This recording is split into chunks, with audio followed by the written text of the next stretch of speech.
everyone, Leah here from EurekaCrystalBeads.com with another helpful beading video for you. Before I get started, just a quick reminder to go check out the rest of our channel, and if you like what you see, hit the subscribe button and notification bell and you'll always know when we're posting new content. Okay, so today's little video is a wonderful quickie little earring, but what really makes it special is the fact that I'm going to show you how to wrap a briolette. So a briolette is a crystal or a stone or even a pearl that is drilled across the top. So that little hole right there, drilled across the top, not something that you would string through from the bottom with a typical head pin for an earring. So what I'm going to be using for this earring is a beautiful jet-colored Swarovski Crystal Briolette, and it's beautifully faceted and super sparkly and really neutral. You could wear this with just about anything. I have a little piece of scrap chain. You could make this piece of chain as long or as short as you like. And this was literally just that. It was a piece of scrap chain that I wanted to utilize. And I think little earring projects are a great way to utilize little bits of chain and wire that you have hanging around that you might not know what else to do with. I have a little pair of ear wires here, just some little French wires. And I have some 24 gauge 14 karat gold filled wire, and we do have all of this of course on the website. You can go up or down with the gauge. If you're familiar with wire, as the number goes up the wire gets thinner. You could absolutely do this with 26 gauge or 22. It's going to be a little tougher with 22, but you can absolutely do it. I think 24 for this one is pretty optimal because of the size of the briolette. And the size of the hole we're working with. So I think 24 is perfect, but many other times I do use, oops, and I dropped my crystal.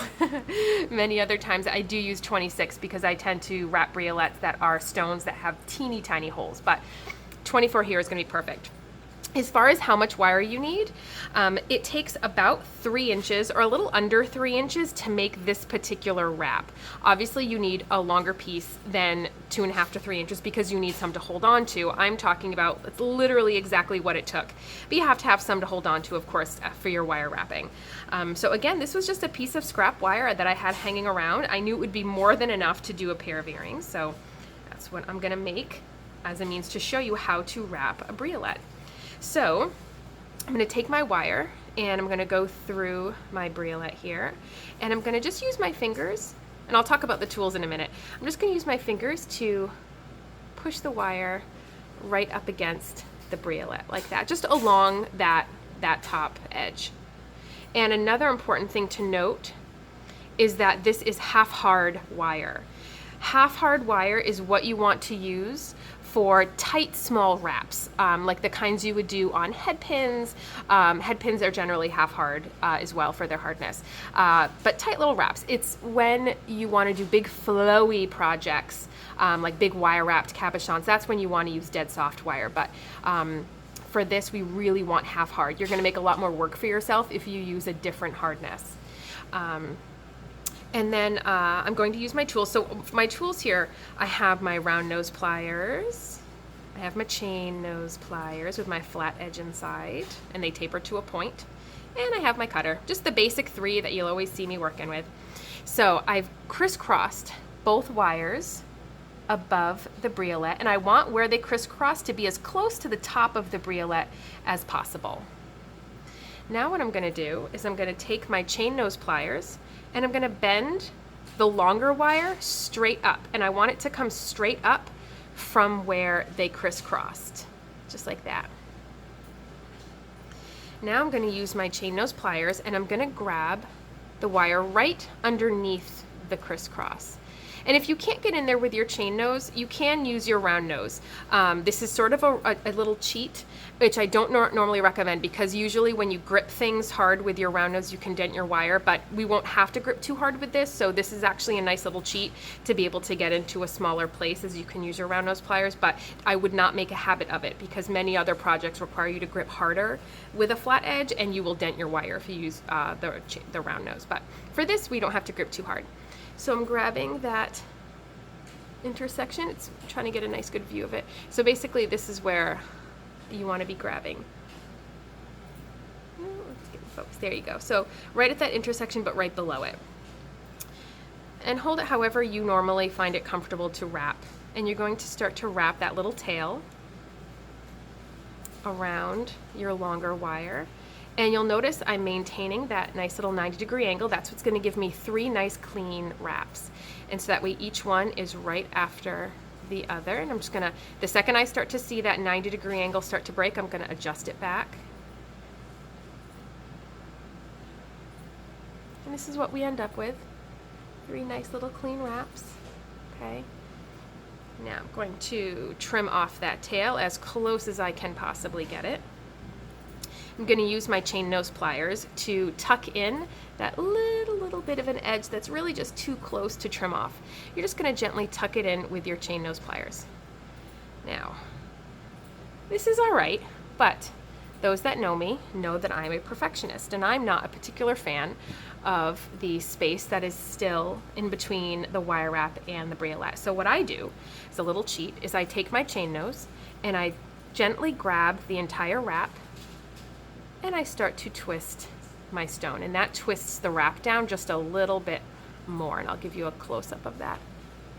So now it's just a little bit closer to the bead. And something to keep in mind is don't be too upset if your wrap doesn't look absolutely perfect. We're actually going to be wrapping over this, so we're actually going to be covering that. So now to do the loop on top, I'm going to gently grab that wrap again from the outside with my chain nose. And at this point, we're not going to use our round nose, because remember, they're not going to grip as well because there's no flat edge. So I'm going to take my wire and I want to bend it towards me or away from you, whichever is comfortable, but you want that bend to come out right from the top of where that wrap is. Okay, and again, we have that nice little 90-degree angle. That's what we want. Good wire wrapping like this is all about that 90-degree. Now I'm going to take my round nose and I'm going to grab right at the front of that wire. There we go. Pushed all the way forward here. There we go. And as far as where you hold it on the round nose, whether it's towards the tip or whether it's back here towards the end, that just determines how big your loop's going to be. So that's up to you. Visually what you like, that's up to you as far as the size chain you're going to use. Obviously, if I have a pretty thick linked chain like I do here, I can't make a loop that's too tiny. So I'm going to go about here. And as you get more comfortable with wire wrapping, you'll have a better sense of where you tend to like to make your loops and roughly how big they could turn out depending on where you hold them on the round nose. So we just go up and over and we start to wrap our tail around our round nose pliers. We might have to shift this out of the way a little bit so we can keep going underneath. We're just going to make sure we adjust it. We just want to see ideally what sort of can be reminiscent of a lollipop on top of a lollipop stick. So our loop would be our lollipop and the wrap underneath it would be the lollipop stick. So it's nice and centered. We don't have a little loop that's kind of wonky and off to the side or anything like that. We want a nice straight loop. And again, you'll notice that I'm ending with that same right angle that I started with. That keeps my wrap nice and neat. So now before we wrap it shut, we want to just swivel it open just a little bit to the side, just a little bit, just enough so we can actually feed it onto the chain, because we can't open the link of the chain up. What I really like about the chain that we sell is oftentimes when you are looking for plated chain, especially if you look in a craft store, all of those links, if you look really closely on the chain from a craft store, they're actually open link chains. So if you pull hard enough, it will all come apart.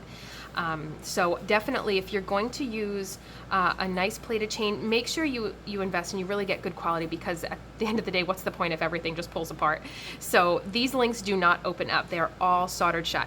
So that's why I have to make sure that we attach our loop before we wrap the loop shut. So I'm going to go in with my chain nose. And again, if it's a little bit tight in there, you can either use your round nose, again, as a little bit of a cheat, but don't press too tightly. Or we do have chain nose pliers that have a much finer point, so those are also nice as well. So I'm grabbing and I'm making sure that my pliers and my tail are both pointing the same direction. Again, we're keeping that right angle. And we're going to do nice clean wraps right over the 3 wraps that are already there. Let me get a nice good shot for you as I'm doing it. And I'm going to go one more lower just to cover that little extra twist that we did to bring the briolette closer to the wrap. And now I'm going to snip this off as close as I can get it. And again, just like before, there's always that little bit that we can't quite trim off. You can see it right there. So I'm going to use my chain nose. You can't cheat and use your round nose for this. You will just slip and slide all over the place. You're going to use your chain nose just to nudge that in. So this leaves us with a nice clean wrap, one on top of the other. You can always go back and adjust it. Remember, each little wrap feeds into the next. So if one of them looks a little bulgy, you can just gently press on it and it'll feed right into the next one and it'll even out. Just like that, a nice clean wrap. So now the last part is the easiest part, and that is just going to my ear wire. I'm going to grab the little loop that's right at the bottom, right at the opening. Just nuzzle it open. Nudge it open, I guess that should have been a better word, nudge it open. And then we're going to take our chain, stick that right on there. And we're going to close that shut. And we have a beautiful little simple pair of classy earrings. And what I like about this actually is that I'm using a chain that has a matte finish, so it adds a little bit more of a modern touch to it, which is sort of nice because it's a very minimalist earring, very clean, very simple, very classy. Big, beautiful, sparkly jet Swarovski Crystal Briolettes with a nice brushed matte gold chain. And that's what we got there. Clean and simple, how to wrap a briolette. All right, folks, that wraps it up. No pun intended. Thanks for watching. Make sure to visit us over at EurekaCrystalBeads.com for all the materials used in this video. And hopefully we can help you with all of your other beading and jewelry needs as well. And for your convenience, we will link you right below in the description box to all of the exact materials that I used in this video. Bye.